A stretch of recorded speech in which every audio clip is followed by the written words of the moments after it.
I was in an abusive relationship, and when I had a protection from abuse on my ex, like a lot of abusers, he started escalating, breaking into my place. The police would not help me, and I couldn't move fast enough to protect myself and my child. He raped me, and I reported that on the PFA, which is a protection from abuse. And I moved away from him to another county that's like 70 miles away. I moved because I bought a house there. It was cheap housing, everything. As soon as I moved, I was targeted by CYS there.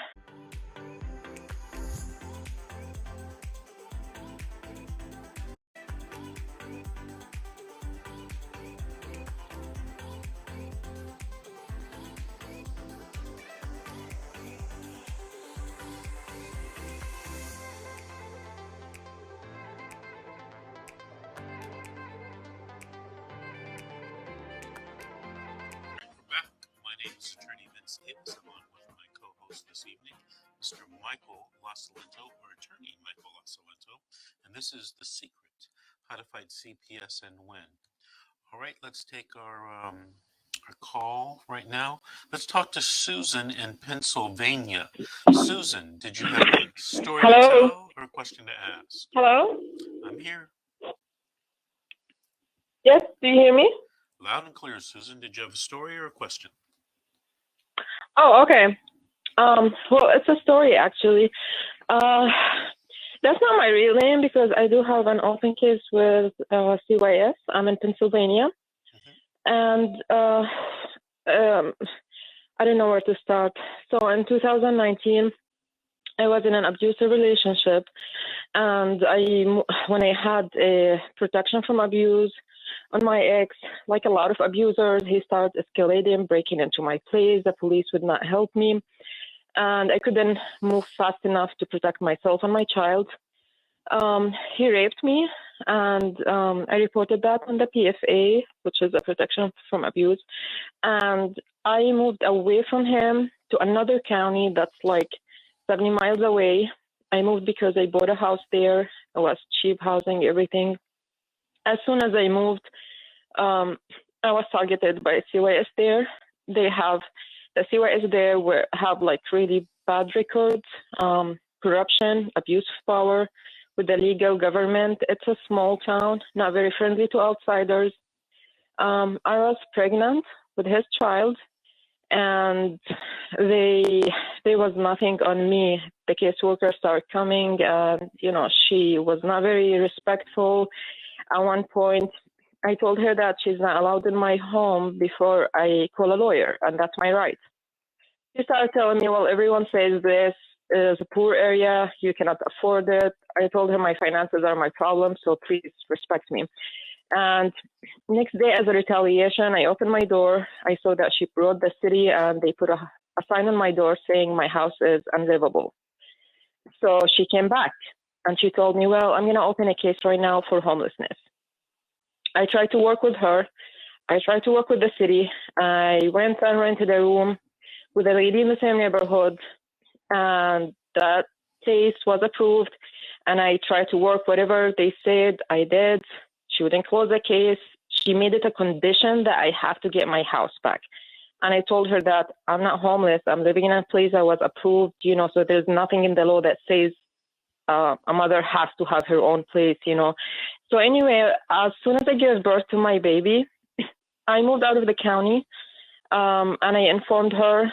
And instead of moving the case with me, because it was not, I still had the legal custody and the children were not removed, then they kind of, and it's hard to say this, they ambushed me. They told me if I come back, then they will help me get my house back. As soon as I came back, a few days after, they called the police and they removed my children. Now, there was no imminent danger. There was nothing even in the court document. It says that the reason of removal is, the house. So it's purely financial reasons. The judge returned my kids and the adjudication hearing 10 days after.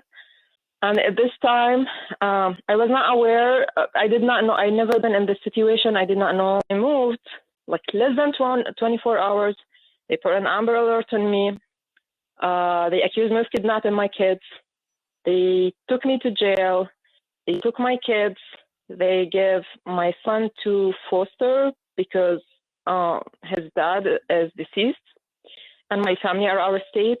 They gave my baby to the father, despite the PFA, the police record, everything, and they gave him full custody. Their judge, the same CYS judge, took the legal proceedings despite the conflict of interest. I told him that, I had a job offer. I have everything, all evidence, the email, everything. He refused to listen to me.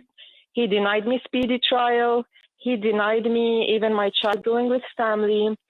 He kept doing continuance after continuance, and every continuance was 2 and 3 months for no reason. And there's a law here saying if a child stays in foster care for 15 months, then he should go for adoption.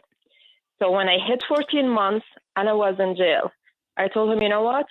I'm ready to take wherever you give me. I just want to go out and get my child, And I pleaded guilty to the concealment of children. It was a felony. I had clean criminal record. I'm educated, everything right now. I have felonies on me. And even when I was in jail, I was abused and attacked by some guards. It's a very small town. They called me horrible racial slurs. It was horrible. So that was the only option for me. And right now, I'm trying to sue them after I get my child back. I'm going to family court to get my baby back. They did not let me see my child until after 7 months of the removal. And when I saw him, I was on video, he showed abuse. He had cuts and bruises on his face. He was skin and bones. He had twitches like a drug addict. They tried non-FDA approved medications on him, and he kept telling me that he gets medication, and they kept denying it until, I pressured them, because this is my parental rights. And, eventually I came to find out that, there's a medication that they give him. It's not FDA approved. And I raised this issue with my lawyer, and he took it up with them. So they stopped that. Now for my baby, until now, I do not know how she looks like. No one sent me pictures. No one let me see her or do anything. And right now I will have to go through the family court. I'm trying to press charges on the father based, on the sexual assault and everything. I don't know how that's going to go, but right now he's using it against 3 minutes. I'm a flight risk, and he does not want me to be around the child. And he says that, I'm not to be trusted around her. And at the same time, he is abusive and very violent and have bad mental issues. And I'm really scared for her. Okay, Susan, but hold on. Right now, Susan, stop. Yes. Because we're running out of time. This is what I need you to do. All right. Do you have an attorney you're working with? I do, yes. Okay. So this is what I want you to do. I want you to arrange a 3-way call with your attorney, you, and me for sometime on Monday or Tuesday. Can you do that? Yes. Okay, that's what I want you to do. My office number is 888-888-6582. And on Monday after 9 a.m., call my office and ask for Michelle. She's my assistant, and she will set up that 3-way call, okay? Susan, can I ask you a quick question, please? I can't, Susan. 2 minutes. We're running out of time. I apologize. It's a live show. Right. The engineer's telling me we got to wrap up. Susan, thank you for calling. Thank you for listening. And maybe you can call us back in about 3 or 4 weeks and give us an update. All right? Thank you, Susan. Mr. Michael LaSalento, Mr. Attorney Michael LaSalento, I want to thank you for co-hosting the show this evening. It's really appreciated. Tell us your telephone number once again and your email so that people can contact you. Thank you, Mr. Davis. 951 is my telephone number, 273-3455, and the email is mjlacilento@yahoo.com. Thank you, Mr. Davis, for having me. Thank you, Michael. I want to remind the listeners that tomorrow night at 7, we have our Facebook and our YouTube show. It's called Meet the Experts, the CPS Experts. So it will be me interviewing an attorney, and we'll be talking about CPS cases and answering questions regarding CPS cases. Otherwise, thank you all for listening, and we'll see you next week on the radio.